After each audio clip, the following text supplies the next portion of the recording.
reset your remote control. Here got a button. You can have the button. When you have the the button, press. Deletion succeeded. Okay, delete the remote. So the key the master pin code before it. Pin code is too simple. Please modify master pin code as soon as possible. Master mode.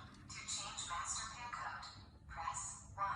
For user settings, press 2. To connect Bluetooth, press 1. Input error. Please enter it. To change master to join a network, press 1. Connecting. Please wait a moment. So just now press the back. Bring light and press. To change master pin code, press So just now, program already. 2.